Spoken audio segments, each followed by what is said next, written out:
Well, I'm not going to do the Welcome to Jesus Bible study today because yesterday, coming back from the Welcome to Jesus Bible study, the neighbor downstairs, his little dog was not on his leash and had run over to me.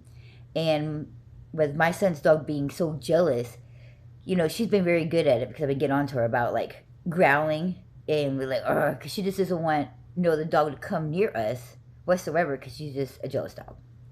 Scratch that apart. So I held her tight, and just so she wouldn't be, because she's very growly, and though she hasn't bitten another dog, just the fact that she's growling me very mean, I just held the leash really tight. Well, he kept apologizing, like, sorry, I'm sorry, sorry. Okay, this is a cute little doggy. I mean, it's like about this big. Okay, just so big old fluff ball, just so freaking cute. And he just kept apologizing. I'm so sorry because his dog was up there, and I'm just like, why is he apologizing? And, and I just thought to myself, oh, it's because I was holding my dog. Like most people, when they see people with big dogs, they pick up the little dogs. Like, oh my gosh, don't hurt my dog. And it was quite the opposite. I had this big old dog that I'm holding close to the chain, just like real tight, like, so she won't go and accidentally might, whatever she might do, but she growls really mean and nasty, so I was just making sure that my son's dog would not snap at, since she was already growling, but she didn't. She kind of, because she's been really good at it. I've been getting on to her about that. Like, that's not how we act. Ma'am, that's not our manners. Just because you're jealous, we don't get to act like that. We can say hello to other doggies. You're not the only dog in this whole freaking world, okay? And yes, you are the cutest dog in this whole freaking world, but you don't have the right to growl. I kind of like been doing that to her, and she's been not doing it as much. So even though the little dog was up there, she didn't get so growly, but I did hold a good chunk of her, of the chain rope tight as a precaution. And this dude was just like saying very apologetic. And so anyway, I just continued back up the stairs, left Jane inside, and then went back outside and just see if he was still out there. And I was like, hey neighbor, and I was like, I just wanted to see that, can I see your doggy? And he was like, yeah. I was like, yeah, I don't know. He was like, I'm sorry. He was saying, I'm sorry about earlier. I was like, no, no, no, no. I come down here to let you know that no, I wasn't holding my son's dog real tight or anything because of your dog. I was like, I was doing it because of my dog, because she's very jealous. She just growls and is very snippy when we are paying attention to anything. I mean, like when we play with the cat, she just sits there and cries. Oh my goodness, she just cries like it's the saddest thing in the world because we have now, even though the dog was doing whatever, but because we just got up and decided to play with the cat, she'll just sit there and cry like she just seeing like the most saddest thing. It is, I mean, she's just so jealous. That's all it is. She's just a jealous dog. It's kind of cute, but it can be annoying. Okay. Well, anyway, back to the story.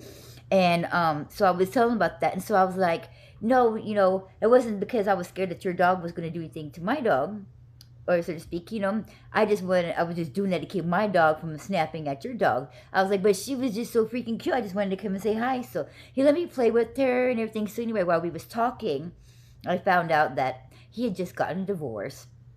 And he was smoking a cigarette. And I told him, he was like, sitting there smoking, and I was like, he was holding it behind his back. I said, oh, your cigarette smoke don't bother me. I was like, I used to smoke a while back ago, and so they don't bother me. In fact, I'm the one who put the ashtray outside of his door because he was throwing them on the steps, and I just picked him up and put him in the ashtray. And I don't think he had an ashtray, so I just left my old ashtray out there and just put the cigarette butts in there so that way he wouldn't have to throw them outside the door.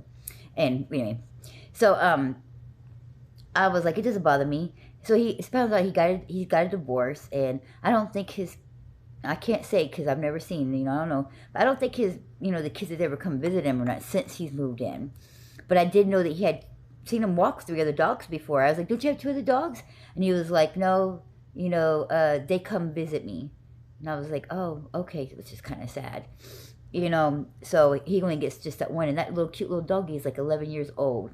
And she was just gray and had his white hairs, and it makes sense. She just looked like a little grandma. Just like afro-ish. She's just so freaking cute. And so he said he had just picked up smoking because of the divorce. And then I noticed outside his apartment door, he had a case of beer. So I think he's been really getting sad. He doesn't really go nowhere. I don't ever see him leave nowhere or nothing. So anyway, when I went to church this morning, since learning all this information, it just seemed all very sad. So after I was left church this morning, something hit to me. You know what?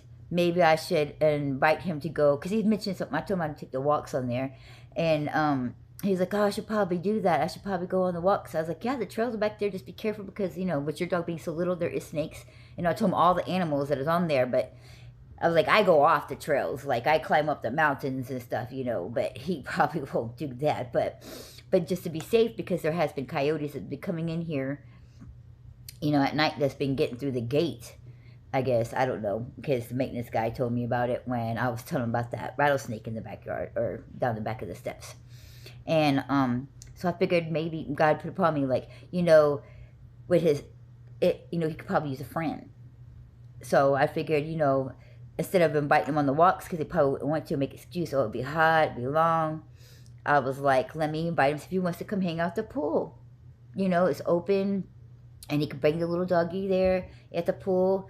So when I got off the church, I got ready, and I had set the invite to see if he wanted to come hang out at the pool.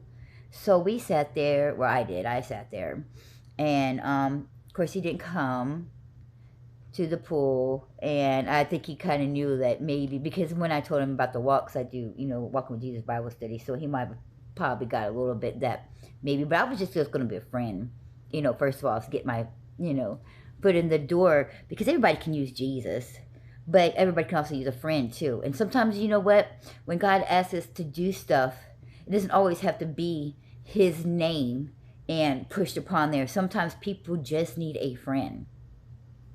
And to start off with, and I've done that a lot throughout my life, where because sometimes they're gonna reject Jesus, but they really could see a friend. But they can see, and they can get a little bit of Jesus just by you being a friend.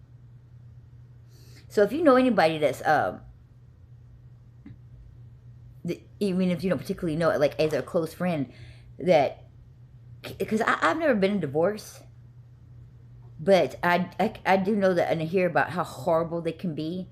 All I could think of and just picture is that, could you imagine just having somebody that you told you loved with all your heart, and then going through fighting and saying hateful words? Because I have been in relationships, and you get into it, and it can get pretty gruesome, or what have you not.